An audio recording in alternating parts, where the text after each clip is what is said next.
السلام علیکم ورحمۃ اللہ وبرکاتہ۔ نحمدہ ونصلی علی رسولہ الکریم، اما بعد۔ معزز و محترم سامعین کرام، دینی اور اسلامی بھائیو، آج انشاءاللہ ہم جو حدیث پڑھیں گے وہ حدیث نمبر 64 ہے، 64 نمبر کی حدیث ہے، اور حدیث کا موضوع ہے اللہ رب العالمین کن چیزوں سے غصہ ہوتا ہے، اللہ رب العالمین کن باتوں سے ناراض ہوتا ہے، کن باتوں سے اس کا غصہ بھڑک اٹھتا ہے، اس کا غضب کن چیزوں کی وجہ سے بڑھ جاتا ہے۔ اور یہ موضوع بہت اہم ہے کیونکہ پوری کائنات کے اندر سب سے خطرناک چیز اللہ کا غضب ہے، اللہ کا غصہ ہے۔ اللہ اگر راضی ہے تو پھر کسی کی پرواہ کرنے کی ضرورت نہیں، لیکن اللہ اگر ناراض ہے تو پوری کائنات مل کر کے ہمارا نہیں بنا سکتی۔ اس سے پہلے ہم نے حدیث سنی، آئیے حدیث کی طرف آتے ہیں۔ راوی حدیث ابو ہریرہ رضی اللہ تعالی عنہ ہیں، وہ بیان کرتے ہیں کہ نبی صلی اللہ علیہ وسلم نے فرمایا ان اللہ یغار وغیرۃ اللہ ان یاتی المرء ما حرم اللہ علیہ۔ صحیح بخاری اور مسلم میں حدیث موجود ہے۔ اللہ کے نبی صلی اللہ علیہ وسلم نے فرمایا اللہ تعالیٰ کو بھی غیرت آتی ہے، اللہ کو بھی غیرت آتی ہے، اور اللہ کی غیرت یہ ہے کہ اللہ رب العالمین نے جن چیزوں کو ہمارے اوپر یعنی بندوں پر حرام کیا ہے اس کا ارتکاب کیا جائے۔ اللہ کی غیرت کب بھڑکتی ہے، اللہ کا غصہ کب بھڑکتا ہے؟ جب کوئی بھی بندہ اللہ تعالیٰ کی حرام کردہ چیزوں کا ارتکاب کرتا ہے۔ بڑی واضح جو ہے حدیث ہے، اللہ تعالیٰ کو غیرت اس وقت آتی ہے جب آدمی ایسے کام کا ارتکاب کرے جو اللہ نے حرام کیا ہے، چاہے وہ چھوٹا گناہ ہو چاہے بڑا گناہ ہو۔ اور اس سے پہلے حدیث ہم نے پڑھی ہے کہ جو اللہ کے جتنے نیک بندے ہوتے ہیں، جتنا زیادہ تقوی جن بندوں کے دلوں میں ہوتا ہے، اسی قدر وہ گناہوں سے ڈرتے ہیں، خطرناک گناہ سمجھتے ہیں، چھوٹا گناہ بھی وہ بڑا سمجھتے ہیں۔ جیسے انس رضی اللہ عنہ کی روایت ہم نے اس سے پہلے سنی تھی، وہ اپنے زمانے کے لوگوں سے کہا کرتے تھے کہ تم لوگ ایسے ایسے گناہوں کا ارتکاب کرتے ہو اور ان کو تم بال سے زیادہ باریک سمجھتے ہو، جن گناہوں کو ہم نبی صلی اللہ علیہ وسلم کے زمانے میں ہلاک کرنے والے گناہ سمجھتے تھے، برباد کرنے والے گناہ سمجھتے تھے۔ اور اس سے متعلق ایک حدیث ہے، موقوف روایت ہے سنن ترمذی کے اندر، عبداللہ بن مسعود رضی اللہ تعالیٰ عنہما بیان کرتے ہیں، کہتے ہیں کہ ان المؤمن یرى ذنوبہ کأنہ فی اصل جبل۔ ایک مومن بندہ گناہ کو ایسے دیکھتا ہے گویا کہ وہ کسی پہاڑ کے نیچے بیٹھا ہے اور اس کو خوف ہے کہ کہیں کوئی پتھر نہ گر جائے۔ جب وہ گناہ کر دیتا ہے نا، اس سے گناہ کا ارتکاب ہوتا ہے، اتنا زیادہ خوف زدہ ہو جاتا ہے کہ ہم نے گناہ کیا، اگر مرنے سے پہلے گناہ معاف نہ ہوا تو ہم برباد ہو جائیں گے۔ اس طرح سے وہ اپنے گناہ کو محسوس کرتا ہے جیسے کوئی آدمی کسی پہاڑ کے نیچے بیٹھا رہے اور اس کو اس بات کا خوف لاحق ہو کہ کوئی پتھر نہ گر جائے، چٹان نہ گر جائے اوپر اور میں برباد ہو جاؤں۔ لیکن جو گناہ گار بندہ ہوتا ہے، جس کو گناہ کی لت پڑ جاتی ہے، جسے گناہ کی کوئی پرواہ نہیں ہوتی، جس کا ایمان بالکل کمزور ہو جاتا ہے، فاسق و فاجر انسان، وہ اپنے گناہوں کو ایسے دیکھتا ہے جیسے کوئی مکھی ناک پر بیٹھی اور اس کو آدمی نے ہٹا دیا، ناک پہ مکھی بیٹھی اور اڑ گئی، یعنی گناہ کی کوئی جو ہے سنگینی نہیں سمجھتا۔ تو اللہ رب العالمین بھی غضب ناک ہوتا ہے، اللہ رب العالمین کی صفت غضب بھی ہے، اسی لیے رب العالمین نے سورۃ الفاتحہ میں فرمایا غیر المغضوب علیہم ولا الضالین، اے اللہ ان لوگوں کے راستے پر نہ چلا جن پر تیرا غضب نازل ہوا۔ اللہ غصہ بھی ہوتا ہے، اللہ خوش بھی ہوتا ہے، نیک کاموں سے اللہ خوش ہوتا ہے۔ آپ نے وہ حدیث سنی ہوگی، اللہ کے نبی صلی اللہ علیہ وسلم نے فرمایا اللہ رب العالمین بندے کی توبہ سے اس قدر خوش ہوتا ہے جیسے کوئی اپنے اونٹ کو ساز و سامان کے ساتھ لے کر نکلے سفر میں اور اس کا اونٹ غائب ہو جائے اور تھک کر کے بیٹھ جائے، سو جائے، اس کے بعد جب بیدار ہو تو اپنے اونٹ کو اور سامان کو پائے اور کہنے لگے اے اللہ تو میرا بندہ ہے، میں تیرا رب ہوں، خوشی کے عالم میں۔ تو اللہ تعالیٰ خوش بھی ہوتا ہے نیکی کے کاموں سے، اور سب سے زیادہ اللہ رب العالمین جس کام سے خوش ہوتا ہے وہ اللہ کی عبادت اور توحید ہے۔ توحید اللہ کے نزدیک سب سے محبوب ترین عمل ہے، اور سب سے زیادہ اللہ کسی چیز سے ناراض ہوتا ہے تو شرک ہے۔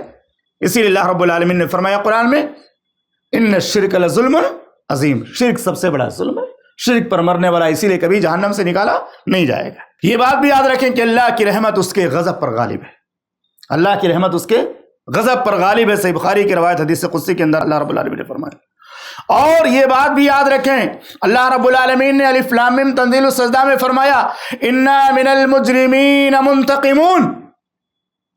اللہ کو غضب کرنے والے, کام کرنے والوں کو یاد رکھنا چاہیے کہ اللہ نے وارننگ دی ہے کہ ہم مجرموں سے انتقام لیں گے. انتقام کوئی معمولی چیز ہے؟ اللہ تعالیٰ جس سے انتقام لینے پر آئے اسے کوئی بتا سکتا ہے؟ کتنا زیادہ دلوں میں خوف پیدا کرنے والی آیت. اللہ فرماتا ہے انا من المجرمین منتقمون. جو لوگ اللہ کی آیتوں کو سن کر اسے فراموش کر دیتے ہیں, اللہ کی آیتیں پڑھ کر انہیں نصیحت کی جاتی ہے لیکن اس کو بھلا دیتے ہیں, ومن اظلم ممن ذکر بآیات ربہ ثم اعرض عنہا, اعراض کرتے ہیں اللہ کی آیتوں سے. انا من المجرمین منتقمون. اللہ تعالیٰ مجرموں سے بدلہ لینے والا ہے. اسی طرح اللہ رب العالمین نے فرمایا میں نیک بندوں کے ساتھ مہربان بھی ہوں اور نافرمانوں کے ساتھ غضب بھی میرا جو ہے ہوگا, میں ان سے ناراض بھی ہوں گا اور ان کو عذاب بھی دوں گا. اللہ فرماتا ہے نبئ عبادی انی انا الغفور الرحیم. میرے بندوں کو باخبر کر دو کہ میں بہت بخشنے والا, انتہائی مہربان ہوں, بہت زیادہ بخشنے والا ہوں, انتہائی مہربان ہوں. جو بندے میری عبادت کرتے ہیں, مجھ سے توبہ کرتے ہیں, گناہوں کی بخشش طلب کرتے ہیں, میں ان کے گناہوں کو بخشوں گا اور ان پر رحم فرماؤں گا. وَأَنَّ عَذَابِي هُوَ الْعَذَابُ الْأَلِيمُ. اور میرا عذاب بہت زیادہ دردناک ہے, بہت زیادہ سخت ہے. اور اسی طرح سے اللہ رب العالمین نے یہ بھی فرمایا کہ یاد رکھو اللہ تعالیٰ کبھی کسی بندے پر ظلم نہیں کرتا. یہ اللہ کا قانون ہے, یہ اللہ کی سنت ہے. ان اللہ لا یظلم الناس شیئا ولکن الناس انفسهم یظلمون. جب ہم کہتے ہیں اللہ ہمارا حال دیکھ, اللہ کہتا ہے اپنا نام اعمال دیکھ. اللہ رب العالمین کہتا ہے اپنے اعمال پر غور کرو. وما اصابکم من مصیبت فبما کسبت ایدیکم. اللہ رب العالمین نے فرمایا اللہ تعالیٰ لوگوں پر ظلم نہیں کرتا لیکن لوگ اپنے نفسوں پر ظلم کرتے ہیں. اللہ رب العالمین کبھی کسی بندے کے ساتھ ظلم نہیں کرتا. ہمارا جو عمل ہوتا ہے اس کا نتیجہ ہمیں اور رزلٹ ملتا ہے. اور اسی طرح آپ نے صحیح بخاری وغیرہ کی وہ حدیث پڑھی ہوگی جنت اور جہنم سے متعلق کہ جب جہنم سے اللہ تعالیٰ کہے گا کیا تو بھر گئی, هل امتلأتی, سورہ قاف میں اللہ نے بیان کیا, تو کہے گی کیا اور کچھ باقی ہے. صحیح بخاری میں اس کی وضاحت موجود ہے. اللہ کے نبی صلی اللہ علیہ وسلم نے فرمایا پھر اللہ تعالیٰ اپنا پیر رکھے گا تو اللہ کے جلال سے وہ جہنم سمٹ جائے گی اور کہے گی بس بس بس بس, یعنی اب کوئی جگہ خالی نہیں رہ گئی. اللہ کے جلال سے وہ بھر جائے گی اور جنت بھی خالی رہ جائے گی. سارے موحدوں کو, سارے مومنوں کو, سارے نیک بندوں کو اللہ جنت میں داخل کر دے گا, پھر بھی جنت خالی رہ جائے گی. اللہ کی رحمت جوش میں آئے گی. اللہ ایک مخلوق پیدا کر کے اس سے جنت کو بھر دے گا. ایسے لوگوں کو پیدا کرے گا جنہوں نے کچھ عمل بھی نہیں کیا ہوگا. اللہ کی رحمت ہے کہ نہیں ہے؟ اللہ کی رحمت بھی اس سے ثابت ہوتی ہے اور اللہ کا عدل بھی ثابت ہوتا ہے کہ اللہ کسی غیر مجرم کو جہنم میں نہیں ڈالے گا, صرف مجرموں کو ڈالے گا, پھر بھی جہنم نہیں بھرے گی. اللہ اپنا پیر رکھے گا نہیں, اللہ کے جلال سے وہ جہنم بھر جائے گی.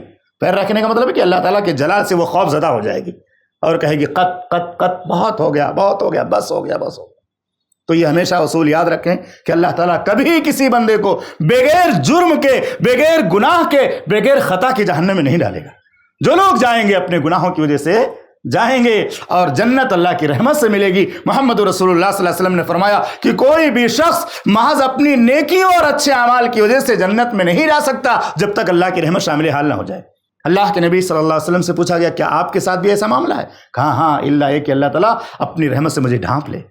اللہ کے نبی صلی اللہ علیہ وسلم کی تواضع کا اور آپ کی جو ہے انداز بیان دیکھیے کہ اللہ کے نبی صلی اللہ علیہ وسلم نے خود اپنے بارے میں بھی فرمایا کہ اللہ کی رحمت جب تک شامل حال نہیں ہوگی ہم بھی اللہ کی جنت کے مستحق نہیں ہو سکتے. صحیح مسلم میں وضاحت کے ساتھ اللہ کے نبی صلی اللہ علیہ وسلم کی حدیث موجود ہے. اللہ سے دعا ہے کہ رب العالمین تو اپنے غضب سے ہمیں ڈرنے کی توفیق عطا فرما. تیرے غضب بھڑکانے والے جو بھی کام ہیں اللہ ہمیں ان تمام گناہوں سے اور برائیوں سے بچنے کی توفیق عطا فرما. اے اللہ تیرے غضب کا تذکرہ ہم سنتے ہیں اور تیرے غضب کا انجام بھی ہم سنتے ہیں. اللہ ہمارے دلوں کو پاکیزگی عطا فرما, تقوی عطا فرما کہ جلوت اور خلوت میں ہر جگہ ہم اپنے آپ کو گناہوں سے دور رکھیں اور نیکیوں کی طرف ہم آگے بڑھیں. رب العالمین ہمیں نیکیوں کی توفیق عطا فرما, گناہوں کو معاف فرما, ایمان کے ساتھ موت نصیب فرما. آمین. وصلی اللہ علیہ نبی الکریم. السلام. ایسے ہی فائدہ مند اسلامک ویڈیوز دیکھنے اور منہج سلف پر کتاب و سنت کی تعلیمات کو عام کرنے میں ہمارا تعاون کرے تاکہ آپ کے لیے ذریعہ نجات, جنت کے حصول کا سبب, ساتھ ہی مال میں برکت و اضافے کا ذریعہ بھی بنے. آمین. جزاک اللہ خیرن.